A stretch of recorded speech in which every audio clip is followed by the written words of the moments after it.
Assalamualaikum warahmatullahi wabarakatuh.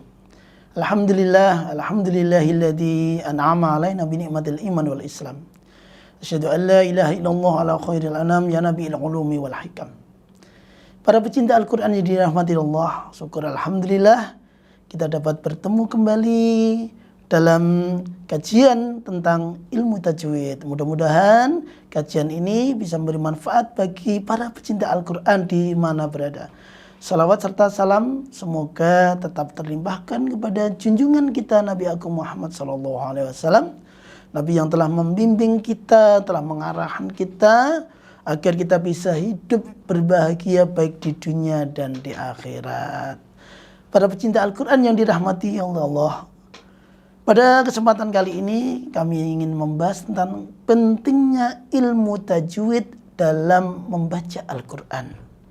Sebagaimana kita tahu, Imam Ibnu Jazari dalam nadhamnya beliau mengatakan wal akhdu bit tajwidi hatmun lazimun malam yujawwidil qur'ana athimun.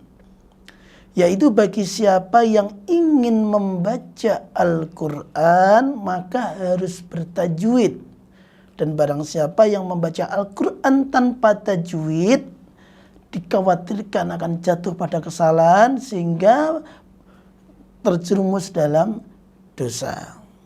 Baik, untuk selanjutnya, ilmu tajwid itu asalnya dari mana?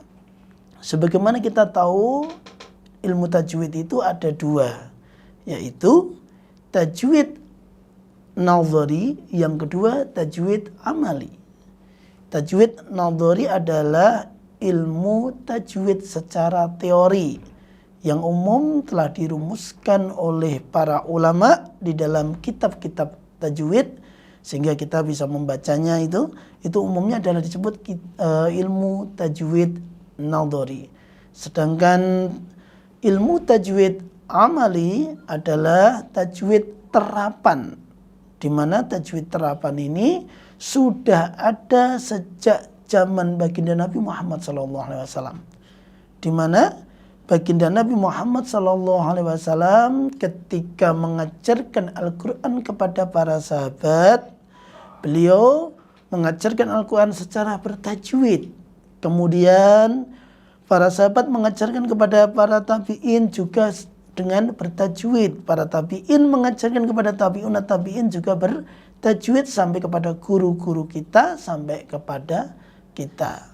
Nah, itulah yang disebut dengan ilmu tajwid amali. Lantas siapakah ulama pertama yang mencetuskan ilmu tajwid secara nadhari atau secara teori? Banyak riwayat yang menjelaskan siapa yang mencetus ilmu tajwid yang pertama kali. Di antaranya ada yang mengatakan pencetusnya adalah Imam Abu Aswad Ad-Du'ali, seorang tokoh ahli bahasa yang pakar ilmu nahwu dan sorob. Beliau dikatakan yang telah mencetuskan ilmu tajwid. Namun ada juga yang mengatakan ulama yang mencetuskan ilmu tajwid pertama kali adalah Al-Khaqqani.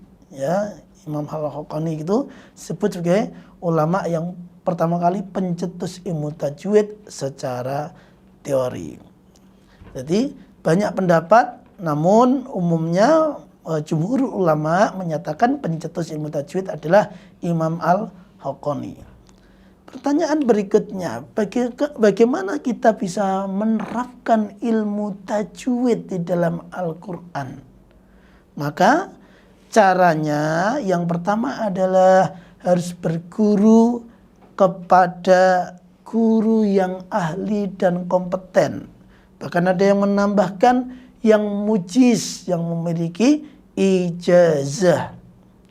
Sehingga ketika kita ingin belajar Al-Quran kepada guru yang ahli, kita akan diarahkan bagaimana mengucapkan huruf-huruf dan ayat-ayat Al-Quran dengan benar. Kalau semisal kita membaca di kitab tajwid bahwasanya makhrajnya huruf jim itu tengah lidah, tetapi kita nggak pernah tahu bagaimana prakteknya. kecuali jika kita mau berguru kepada ulama langsung, sehingga kita bisa memperhatikan bahwa misalnya cara mengucapkan huruf jim di mana makrotnya yang di tengah lidah itu caranya adalah ja, ja, ja. Nah, sehingga kita bisa menirukan. Semakin kita banyak berguru kepada guru-guru yang ahli dan kompeten, maka semakin bagus tajwid kita, semakin bagus bacaan-bacaan kita. Selain itu, yang kedua di antara cara kita agar bisa menerapkan tajwid dengan benar, selain harus berguru atau musyafah talaki pada guru yang ahli dan kompeten, yang kedua adalah selalu melatih lisan kita, dengan bacaan-bacaan yang bagus sebagaimana yang telah diajarkan oleh guru-guru kita. Kenapa? Karena kalau kita nggak biasa melatih makhraj, nggak biasa melatih bacaan dengan benar, maka akan sulit kita mencapai mampu membaca Al-Quran dengan benar. Karena tajwid itu harus diulang-ulang. Setiap hari ketika kita membaca Alhamdulillahi Rabbil Alamin, kita ulang apakah sudah benar atau tidak makhrajnya. Kita akan ulang Alhamdulillahi Rabbil Alamin. Nah, kita akan melihat mana yang kurang, makhraj apa, huruf apa yang kurang. Nah, terkadang kalau kita membaca sendiri tidak bisa menilai bacaan kita, maka dibutuhkanlah guru yang ahli dan kompeten dalam rangka mengoreksi bacaan-bacaan kita. Jadi kalau bisa kami simpulkan, yang pertama adalah ilmu tajwid itu ada dua, namanya ilmu tajwid nadhari atau teori. Yang kedua adalah ilmu tajwid amali atau tajwid terapan.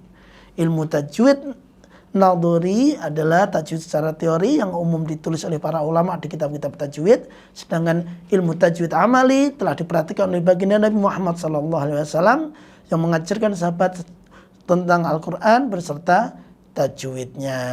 Adapun siapa pencetus ilmu tajwid, ulama khilaf, ada yang mengatakan Imam Abu Aswad Ad-Du'ali, ada yang mengatakan Imam Duri, ada yang mengatakan Imam Al-Haqqani. Namun jumhur ulama memilih Imam Al-Haqqani sebagai pencetus ilmu tajwid secara nadhari. Terus bagaimana cara kita biar bisa menerapkan ilmu tajwid? Di antaranya ada dua, berguru pada guru yang ahli dan kompeten. Yang kedua adalah mempraktekkan, membiasakan, melatih, mempraktekkan bacaan-bacaan yang bagus sebagaimana yang telah diajarkan oleh guru kita. Demikian yang bisa kami sampaikan. Mudah-mudahan kita akan bisa melanjutkan pelajaran kita di sesi-sesi berikutnya. Dari kami, wal afu minkum. Wassalamualaikum warahmatullahi wabarakatuh.